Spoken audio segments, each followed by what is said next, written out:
आता हृदयविकाराचे उपचार तेही मोफत डॉक्टर मैड मल्टीस्पेशालिटी हॉस्पिटलमध्ये उपलब्ध। अँजिओग्राफी, अँजिओप्लास्टी, पेसमेकर, परमकॅर तसेच सर्व उपचार व शस्त्रक्रिया शासकीय योजनेअंतर्गत 100% मोफत। वेळेत सल्ला, त्वरित उपचार, पैशांची बचत आणि उत्तम आरोग्य। डॉक्टर मैड मल्टीस्पेशालिटी हॉस्पिटल, राहता। शिर्डी शहरात कायदा सुव्यवस्था राखण्यासाठी, गुन्हेगारीवर आळा घालण्यासाठी तसेच अतिक्रमण मुक्तीसाठी नगर परिषद, पोलीस प्रशासन आणि साईबाबा संस्थांना एकत्र येत कडक उपाययोजना सुरू केल्या। या पार्श्वभूमीवर मंदिर परिसरात उपनगराध्यक्ष अभय शेळके यांच्या उपस्थितीत पालिका अधिकारी, लोकप्रतिनिधी आणि संस्थांच्या सुरक्षा अधिकाऱ्यांची महत्त्वाची बैठक पार पडली। बैठकीनंतर रूट मार्च दरम्यान उपनगराध्यक्ष अभय शेळके यांनी स्थानिक व्यापारी व दुकानदारांची चर्चा केली। दुकानाच्या शटरच्या पुढे अतिक्रमण करून किंवा रस्त्यावर बाकडे हातगाड्या लावून व्यवसाय करण्यास पूर्णपणे बंदी घालण्यात आली आहे। शटरच्या आतच नियमानुसार व्यवसाय करावा, अन्यथा अतिक्रमण पथकामार्फत दंडात्मक व कडक कारवाई केली जाईल असा स्पष्ट इशारा त्यांनी दिला आहे। अलीकडे घडलेल्या गुन्हेगारी घटनेतील आरोपीच्या बेकायदेशीर बांधकामावर नगर परिषद कारवाई करणार असल्याचं शेळकेंनी सांगितलं। संबंधित कुटुंबाला शिर्डी सोडण्याचे निर्देश दिलेत। त्याने 8 दिवसात गाव सोडण्याचं कबूल केलंय। साईबाबांच्या फोटोंचे मॉर्फिंग करून भक्तांना महागड्या दराने विकणाऱ्या टोळीवर कारवाई करत सुमारे 15 ते 16 फोटो प्रिंटिंग मशीन्स अंदाजे 1.5 ते 2 लाख रुपये किमतींच्या जप्त करण्यात आल्यात। मंदिराभोवती कुत्र्यांच्या नावानं दुधाची विक्री करून भाविकांची लूट करणाऱ्या प्रवृत्तीवर कायमस्वरूपी बंदी घालण्याचे निर्देश संस्थांच्या सुरक्षा विभागाला देण्यात आलेत। शहरातील पानटपऱ्यांना नगर परिषदेची परवानगी घेणं बंधनकारक राहील। बेकायदेशीर व्यवसाय, अंमली पदार्थांच्या विक्रीवर लक्ष ठेवून अशा पानटपऱ्यांवर कठोर कारवाई केली जाईल। पुढील टप्प्यात रस्त्यांवरील वाहनांसाठी स्वतंत्र पार्किंग व्यवस्था उपलब्ध करून दिली जाणार आहे। नियमांचं उल्लंघन करणाऱ्यांवर दंडात्मक कारवाई होईल। शिर्डी हे आंतरराष्ट्रीय दर्जाचं धार्मिक स्थळ आहे। शहराची सुरक्षा आणि भाविकांची सोय ही आमची प्राथमिकता आहे। कायद्याच्या चौकटीत राहूनच सर्वांना व्यवसाय करावा लागेल असा कडक इशारा उपनगराध्यक्ष अभय शेळकेंनी याप्रसंगी दिला। विषय असा होता की ह्या शिर्डी शहरामध्ये 3 मोठ्या शासकीय ह्या ठिकाणी आस्थापना आहेत। म्हणजे एक आहे नगर परिषद, एक आहे शिर्डी पोलीस स्टेशन आणि एक आहे साईबाबा संस्थान। हे तिघं एकत्र असताना जी कारवाई व्हायला पाहिजे आणि एकत्र आल्यानंतर विकास व्हायला पाहिजे आणि एकत्र आल्यानंतर जे काय विचार आहेत ते विचार एकमेकाशी जुळले पाहिजे। त्या अनुषंगानं ह्यापूर्वी सुद्धा तसं कामकाज चालत होतं, पण झालेली कालची दुर्दैवी घटना ही साईबाबा संस्थांनी, जसं नगर परिषदेने त्यांचं काम काल हाती घेतलेलं आहे, पोलीस स्टेशनने त्यांचं काम हाती घेतलेलं आहे, तसं साईबाबा संस्थांच्या सुरक्षा अधिकारी व त्यांचे सुरक्षा कर्मचारी यांनी सुद्धा ते काम कशा पद्धतीने हाती घेतला पाहिजे, कुठली जबाबदारी त्यांच्यावर निश्चित केली पाहिजे, याच्यासाठी आजची मीटिंग आयोजित करण्यात आलेली होती। सर्वात प्रथम शिर्डी शहरात रस्त्यावर कुठलीही हातगाडी, कुठलाही व्यवसाय कोणी करू नये अशा पद्धतीची त्या ठिकाणी आम्ही आज कालपासून 100% बंदी घातलेली आहे। यापुढे असे कुठलेही व्यवसाय किंवा हातावर किंवा रस्त्यावर तुम्हाला कुठलीही गोष्ट विकता येणार नाही। जे काय तुम्हाला जो काय व्यवसाय करायचा असेल तो परवानगी घेऊन तुम्हाला व्यवसाय करावा लागेल। आज ज्या वेळेस आम्ही रूट मार्च घेतला, साईबाबा संस्थांचे अधिकारी, कर्मचारी, आमचे सर्व नगरसेवक होते, गटनेते होते, आमचे भाजपचे नगरसेवक व शहर अध्यक्ष होते, तर त्या ठिकाणी ज्या वेळेस 9 मीटर रोडला आम्ही जात होतो त्या ठिकाणी नगरपालिकेची आमच्या अतिक्रमण पथकाची गाडी त्या ठिकाणी उभी होती आणि त्या दुकानावर ती कारवाई करत होती। बरेच जुने त्या ठिकाणी ते आमचे व्यापारी आहेत, ते येऊन आम्हाला भेटले। त्यांनी आम्हाला विनंती केली की आम्ही आमच्या जागेत आहोत वगैरे। त्यांना स्पष्ट भाषेत सांगितलं जी काय घटना घडली आणि पुढे भविष्यात घडू नये म्हणून जशी नगर परिषदेची जबाबदारी नगर परिषद करू राहिली, तशी तुमच्याकडनं पण आम्हाला व्यापाऱ्याकडनं, नागरिकांकडनं सहकार्याची भूमिका आम्ही अपेक्षित ठेवत आहोत। त्या अनुषंगानं तुम्ही शटरच्या पुढं कुठेही तुम्हाला व्यवसाय करता येणार नाही। शटरच्या आतमध्ये तुम्हाला जो काही व्यवसाय करायचा तो करा।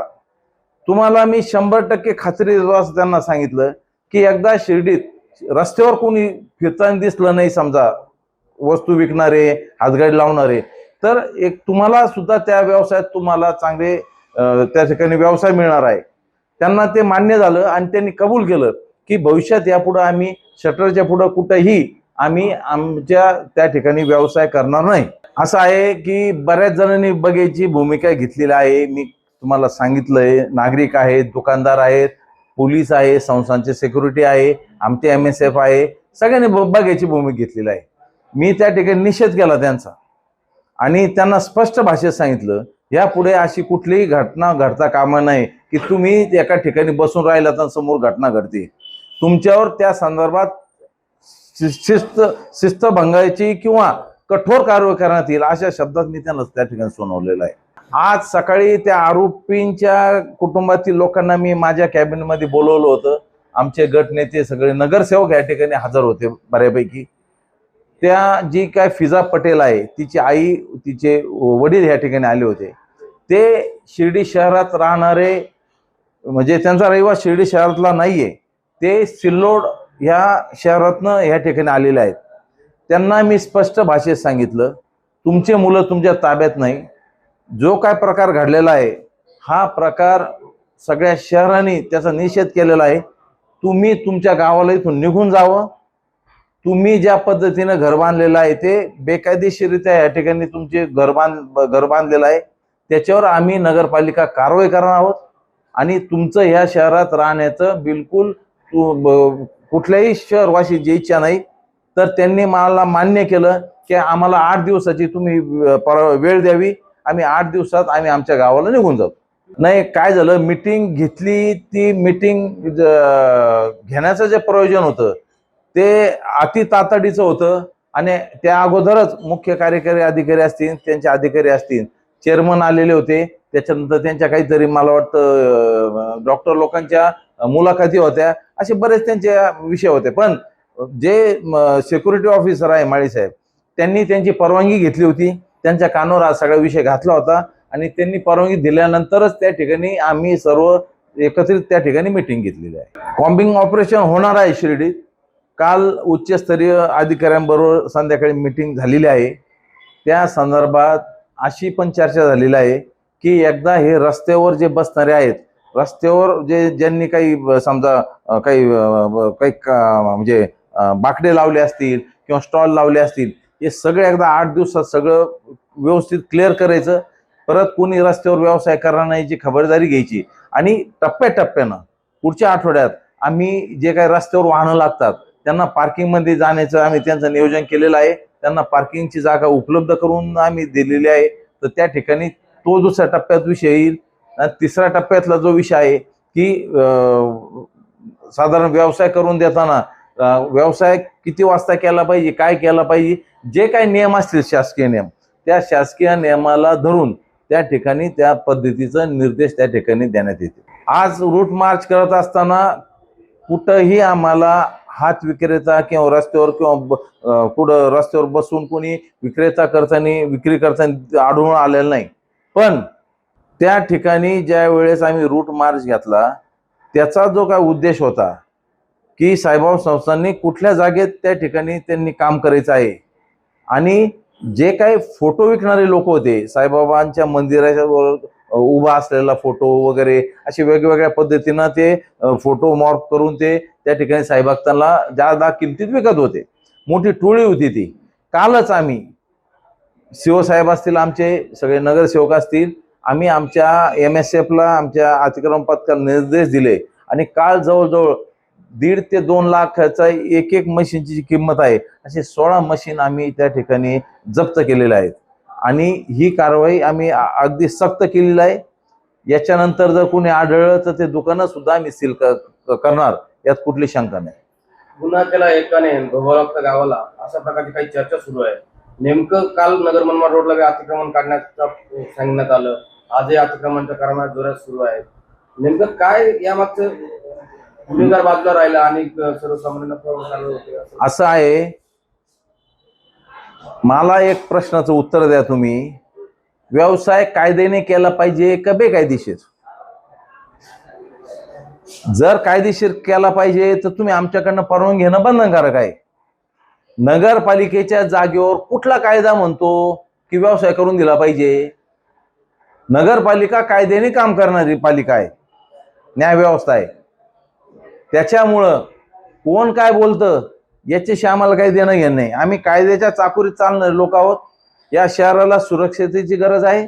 त्याच्या अनुषंगाने आम्ही जे काय पावलं उचललेले आहेत ते कठोर आहेत, गरजेचे आहेत आणि भविष्यासाठी सुद्धा आम्ही अशाच पद्धतीने पावलं उचलणार आहोत.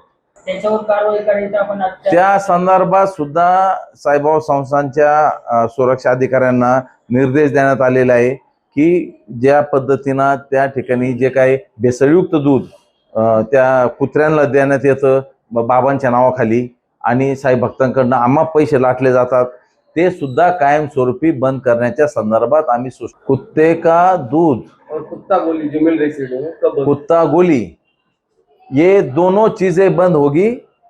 उसकी फिक्र आप ज्यादा मत करो. ये सब धीरे धीरे सब कुछ होगा. एक दिन में कुछ होने वाला नहीं है.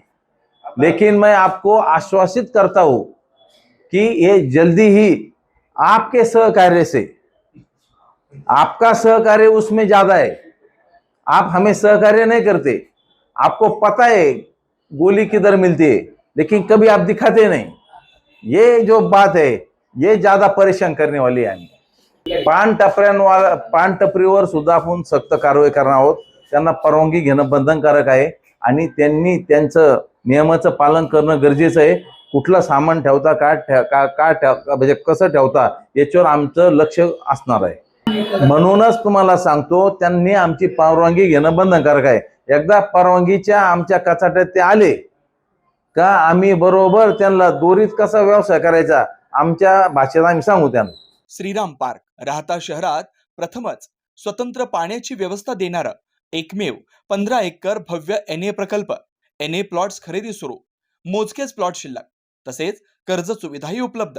प्लॉटची वैशिष्ट्ये: अंतर्गत 50 फूट व 30 फूट रस्ते, street light, garden, jogging track, आकर्षक लँडस्केपिंग, स्वतंत्र ड्रेनेज लाईन, सर्व सुखसोयी, नयनरम्य परिसर. मग आजच प्लॉट बुक करा. 96 23 89 91 91, 96 23 65 91 91. साईट पत्ता: Nagar Manmad road, hotel Red Chilli समोर, राहता, जिल्हा अहिल्यानगर.